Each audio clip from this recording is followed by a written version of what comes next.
Good morning, everybody. This is T. Rajashekar, lecturer in botany, Srimati Gangineni Kalyani Government Degree College, Vinikonda. Welcome you all to this video lecture on anaerobic respiration.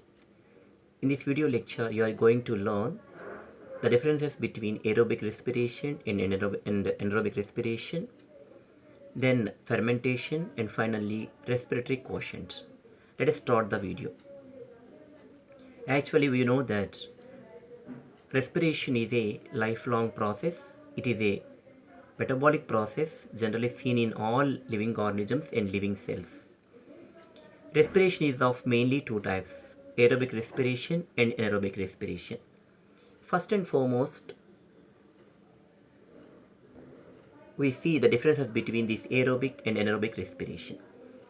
Generally, aerobic respiration takes the help of oxygen, whereas anaerobic respiration is carried out in the absence of oxygen. And the second difference is, in anaerobic respiration, glucose is completely oxidized, whereas in anaerobic respiration, glucose is partially or incompletely oxidized. In aerobic respiration, we can see three phases such as glycolysis, Krebs cycle, and electron transport system. But in case of anaerobic respiration, we can see glycolysis and fermentation. And end products of aerobic respiration are carbon dioxide and water, whereas in anaerobic respiration, the end products are ethyl alcohol and carbon dioxide or any other acids. Here in aerobic respiration, 38 ATPs are released, of them 2 are utilized, so that the total ATPs we gain in aerobic respiration are 36 ATP only. In anaerobic respiration, that is very low, that is only 2 ATP. The total energy we get out of aerobic respiration is 686 kilocalories, whereas in anaerobic respiration, that is just 56 kilocalories. Aerobic respiration is generally seen in higher organisms like plants and animals, whereas anaerobic respiration is generally seen in lower organisms like bacteria, fungi, and actinomycetes. But some higher organisms also perform anaerobic respiration. When they do not have sufficient amount of oxygen, immediately they switch over to the anaerobic type of respiration. For example, the deeper tissues of fruits and sometimes roots of the higher plants, and the plants which are living in muddy soils, and human muscle cells also. We know that generally the people who spend much time at gym, by doing vigorous exercises, they may lose a lot of energy from their body. In that conditions, they deplete of oxygen levels. So in order to get oxygen, what the human muscle cells do is immediately they switch over to the anaerobic type of respiration, so that they feel fatigue and take rest for a little while, so that they can come down, they can restore their normal breathing. Again, aerobic respiration is started. That way, we people also carry out anaerobic respiration at certain conditions. The overall reaction of aerobic respiration is glucose plus 6 oxygen molecules gives 6 carbon dioxide molecules, 6 water molecules, and 686 kilocalories of energy. The overall reaction of anaerobic respiration is glucose gives ethyl alcohol plus carbon dioxide and 56 kilocalories of energy. Aerobic respiration, generally the three phases of it are carried out in cytosol and mitochondria. Glycolysis takes place in the cytosol, whereas Krebs cycle and electron transport system are generally carried in the mitochondria. But anaerobic respiration, the two phases, what are they? Glycolysis and fermentation take place in the cytosol only. In aerobic respiration, all the intermediate compounds are very, very useful. Whereas the intermediate compounds of anaerobic respiration are generally not formed here. Now, but they too are very useful industrially.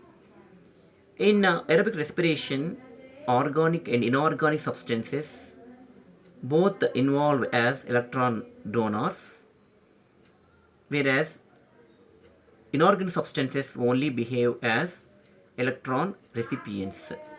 But in case of anaerobic respiration, especially in fermentation, only the organic substances are both electron donors as well as electron recipients. Comparatively, aerobic respiration is an efficient process, whereas anaerobic respiration is inefficient.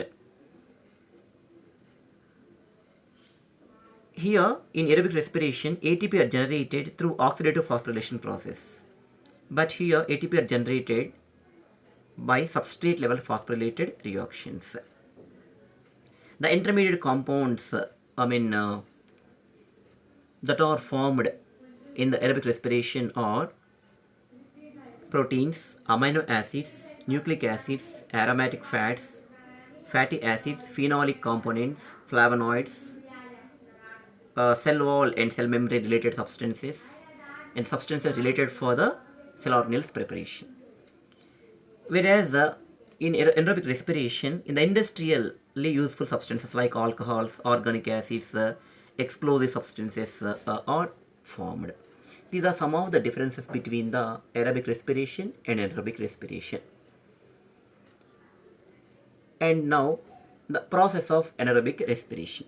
Actually, Pflüger in 1875 called this anaerobic respiration as intramolecular respiration. In 1902, Kostechev studied this anaerobic respiration. Actually, the byproduct of anaerobic respiration are little different. They're all alcohols, but little different. In anaerobic respiration of plants, generally we expect ethyl alcohol and carbon dioxide, whereas in animals, it is lactic acid. Few differences like that. And first of all, anaerobic respiration, as we all know that it is a respiration process which is generally done without oxygen or in the absence of oxygen. Here also we can see two phases like glycolysis and fermentation. Glycolysis is common. 6 molecule glucose molecule is lysed or broken down into 2 pyruvic acid molecules. After that, these 2 pyruvic acid molecules undergo fermentation process. In fermentation, actually, it is also known as zymosis process. First, Gallo Jock identified the fermentation process that was done by yeast cells. Later, Louis Pasteur confirmed the importance of yeast cells in the fermentation process, and later Buchner also did a lot of experiments on this. They said that yeast cells possess an enzyme by name zymase. This zymase is an essential enzyme which involves in fermentation process, that is conversion of pyruvic acid molecules into alcohol and carbon dioxide molecules. Actually, fermentation is of two types: homofermentation and heterofermentation. Homofermentation is nothing but here if we get only one substance as an outproduct by this process, that is called homofermentation. If at all we get more than one product out of this process, we can call it as heterofermentation. That is the difference between the homofermentation and heterofermentation. Actually, what happens after glycolysis in anaerobic respiration, the 2 pyruvic acid molecules independently they carry out or they enter into the fermentation process. Fermentation process also takes place in the cytosol only. Here, pyruvic acid molecule undergoes decarboxylation process in the presence of an enzyme decarboxylase, so that CO2 molecule is removed. The resultant substance is acetaldehyde. This acetaldehyde undergoes oxidation process, that is in the presence of dehydrogenase, which consumes two NADH2 molecules which are liberated during glycolysis, so that it finally gives ethyl alcohol. So in the first reaction, CO2 is released. In the second reaction, alcohol is released. So this is called alcoholic type of fermentation. Here, the net gain is only 2 ATP. We all know that during glycolysis we get 2 ATP molecules and 2 NADH2 molecules. But these 2 NADH2 molecules are again consumed in the fermentation process. So there is no liberation of or releasing of NADH2. So we get only 2 ATP molecules. That is the net gain of anaerobic respiration. That is equal to 56 kilocalories of energy. Fermentation is very useful industrially because it is generally, this technology is generally used in industrial processes like in the preparation of vinegar, even in the baking industry. We get the smoothness in bread and also cakes. They are very sponge-like and very smooth. That smooth texture is given by this fermentation process only. As we all know, in the first reaction of fermentation, CO2 is released. When we prepare dough out of flour and given a little amount of yeast to it, automatically it undergoes fermentation and it leavens the bread, so that the dough or the flour becomes very smooth and soft, and it even bulges, it puffs up because of the release of carbon dioxide. Because of this carbon dioxide, it gets the so-called softened nature, so that we will get that sponge-like bread and cake. That way, fermentation process is very useful in baking industry. Similarly, brewing industry, beverage preparations, and it is also an energy supplementation for aerobic respiration. I just have given you details while discussing the early things, difference between the aerobic and aerobic. What I told there is at times aerobic respiration is partially switched over to the anaerobic in the absence of oxygen or in the depletion condition of oxygen. Again, it is restored.